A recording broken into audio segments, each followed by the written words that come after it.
మీ party పందా రోజు రోజుకి మారిపోతున్నట్టు కనబడుతుంది. ఎందుకంటే ఉద్యమ సమయంలో మీరు హింస అనేది లేకుండా ఉండాలి అని ఒక పందాతోటి వెళ్లారు. కానీ ఇప్పుడు బాల్క సుమన్ లాంటి వాళ్ళు మిలిటెంట్ విధానమే మాకు కావాల్సింది ఒక ప్రకటన చేశారు. సెకండ్ క్వశ్చన్, మీరు అధికారంలోకి వస్తే ఫ్యూచర్స్‌ని రద్దు చేస్తారా? 2 క్వశ్చన్లు అడిగారా? మా మా పార్టీ యొక్క పందా ఏం మారలేదు బ్రదర్. మొదటి నుంచి ఇప్పటివరకు కేసీఆర్ గారు చెప్పింది శాంతియుత పద్ధతిలో ఒక చుక్క రక్తం చిందించకుండా తెలంగాణ సాధించాలి, ప్రజాస్వామ్య పద్ధతుల్లోనే ముందుకు పోవాలనే దృక్పథంతోనే పోయాము. అట్లాగే ఈరోజు కూడా ఉన్నాం. సరే, బాల్క సుమన్ గారు మాట్లాడిన మాటల గురించి మీరు అడిగారు. బాల్క సుమన్ గారి గురించి మాట్లాడిన మాటల గురించి అందులో ఏం అనుమానం ఏం లేదు. వారు డెఫినెట్గా పొరపాటుగానే మాట్లాడారు. అందులో ఏమాత్రం మీకు అనుమానం కూడా అక్కర్లేదు. మిలిటెన్సీ స్పిరిట్తో పనిచేయాలన్నారేమో కానీ మిలిటెంట్ పోరాటాలు చేయాలన్నారని నేను అనుకోవట్లేదు. ఒకవేళ అనింటే తప్పు, ఒకవేళ ఆయన అనింటే అది 100% తప్పు. దానిలో ఏకీభవించే సమస్య లేదు. కానీ రెండో మాట నేను అడిగేది బ్రదర్, సరే బాల్క సుమన్ గారు ఆ మాట అన్నారని చెప్పి ఆయన తీసుకుపోయి జైల్లో పెట్టారు. నేను అడుగుతా ఉన్నా రమేష్ గారు, మీరు క్రైమ్ బీట్ కూడా చూశారు ఇదివరకు. ఒక మాజీ ఎమ్మెల్యే ప్రస్తుతం కాంగ్రెస్లో ఉన్నారు, ఆయన హరీష్ రావు గారి క్యాంప్ ఆఫీస్ని తగలబెడతా అన్నాడు, దాడి చేశారు.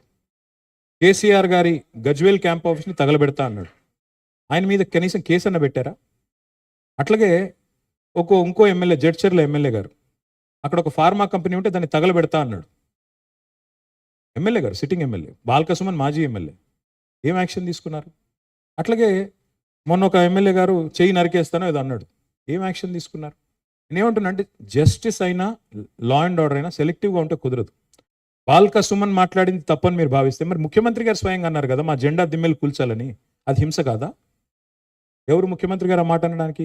రాష్ట్ర ముఖ్యమంత్రి, హోంమంత్రి స్వయంగా బీఆర్ఎస్ జెండా దిమ్మెలు కూల్చండి అని పిలుపునిస్తాడా? అది కేసు పెట్టరా ఆయన మీద? ఇంకోటి, ఆయన మాట్లాడే రోత భాష మీద, కేసీఆర్ చావును కోరుకుంటూ కేసీఆర్ గారి మీద మాట్లాడే దరిద్ర భాష మీద ఎన్ని కేసులు పెట్టాలి?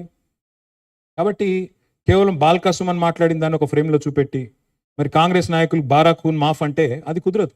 ఈ రాష్ట్రంలో లా అండ్ ఆర్డర్ అందరికీ ఒకటే ఉండాలి, అందులో అనుమానమే లేదు. మీరు ఫ్యూచర్ సిటీ గురించి అడిగారు బ్రదర్. మీరు first of all please get out of that mind set. అది ఫ్యూచర్ సిటీ లేదు, గడిది గుడ్డు లేదు, అక్కడ ఏం లేదు.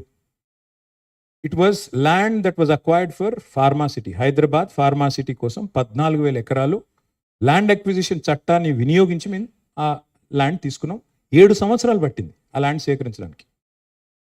It was conditional land acquisition. Conditional to what? Conditional to setting up pharma